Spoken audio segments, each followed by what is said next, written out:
હવે આગળની 3 રાશિઓની વાત કરી લઈએ, તુલા, વૃશ્ચિક અને ધનુ. આ રાશિના લોકોએ ક્યાં રોકાણ કરવા જોઈએ ને એમને માટે 2025નું વર્ષ કેવું રહી શકે છે? હવે આપણે આવીએ 7મી રાશિ ઉપર, તુલા રાશિ ઉપર. ગણેશજી કહે છે તુલા રાશિના જાતકો, તમને તમારા કર્મોનો ફલ મળશે. એટલે કે તમે જે એફર્ટ્સ આપેલા, તમે જે મહેનત કરેલી, જ્યાં તમને પરિણામ નહોતું મળતું, એ પરિણામ તમને આ નવા વર્ષમાં મળશે. ગણેશજી કહે છે કે ઇન્સ્યોરન્સ એજન્ટ છો કે દલાલીનું વ્યાપાર કરી રહ્યા છો, કન્સલ્ટન્ટ છો, બ્રોકર છો, તો આ વર્ષ તમારા માટે બહુ જ સારું રહેશે.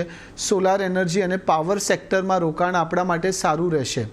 પણ જોખમી રોકાણથી બચજો. રિસર્ચ કરો અને પછી જ રોકાણ કરો, અથવા તો એક્સપર્ટ્સની સલાહ લઈને તમે કરશો તો તમારા માટે ફાયદાકારક રહેશે. પ્રોપર્ટીમાં ઇન્વેસ્ટમેન્ટ માટે બહુ જ સારો સમય છે.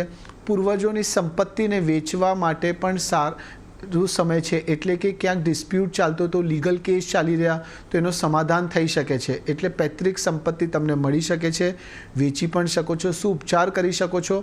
દર શનિવારે કાગડાને અને કાળા શ્વાનને ભોજન ખવડાવો, ખરેખર તમને મજા આવશે.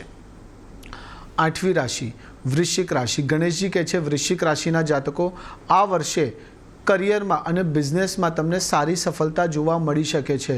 તમે ક્યાંક ઇન્વેસ્ટર શોધી રહ્યા છો તો તમને સારા ઇન્વેસ્ટર્સ પણ મળી શકે છે. સ્ટાર્ટઅપનું પ્લાનિંગ કરી રહ્યા છો તો સ્ટાર્ટઅપ માટેનું આ નવું વર્ષ છે. મ્યુચ્યુઅલ ફંડમાં રોકાણ આપણા માટે સારું રહેશે. પણ ઉતાવળમાં કોઈ પણ કાર્ય ના કરતા, અને સૌથી ઇમ્પોર્ટન્ટ છે કોઈના ભરોસે બેઠા ના રહેતા. જો તમે કોઈના ભરોસે બેઠા રહેશો તો તમારો ભરોસો તૂટી શકે છે અને નિરાશાઓનો તમને સામનો કરવો પડી શકે છે. જે લોકો CA છે, પ્રોફેશનલ છે, એકાઉન્ટન્ટ છે, એ લોકો માટે પણ સમય બહુ જ સારો રહેવાનો છે. ઉપચાર શું કરી શકો છો?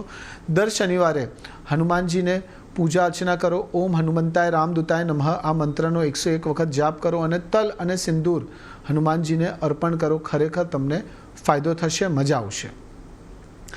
9મી રાશિ ધન રાશિ. ગણેશજી કહે છે ધન રાશિના જાતકો, આખો વર્ષ ફલદાયી સાબિત થઈ શકે છે. પણ કોઈ પણ નિર્ણય લઈ રહ્યા છો તો સમજી વિચારીને લેજો. કોઈના કહેવામાં ના આવતા. શેર બજારમાં રોકાણ આપણા માટે ફાયદાકારક રહેશે, પણ લોંગ ટર્મ ઇન્વેસ્ટમેન્ટ, લાંબા ગાળાનું રોકાણ આપણા માટે ફાયદાકારક રહેશે. રોકાયેલા પૈસા મળવાથી તમારી જે આર્થિક સ્થિતિ છે એ સારી રહેશે. Automobile sector, energy sector, steel સેક્ટરમાં રોકાણ આપણા માટે સારું રહેશે. ઘર અથવા કોઈ પ્રોપર્ટી ખરીદવાનું તમારું જે સપનું છે એ પણ પૂરું થઈ શકે છે. શુભચાર કરી શકો છો.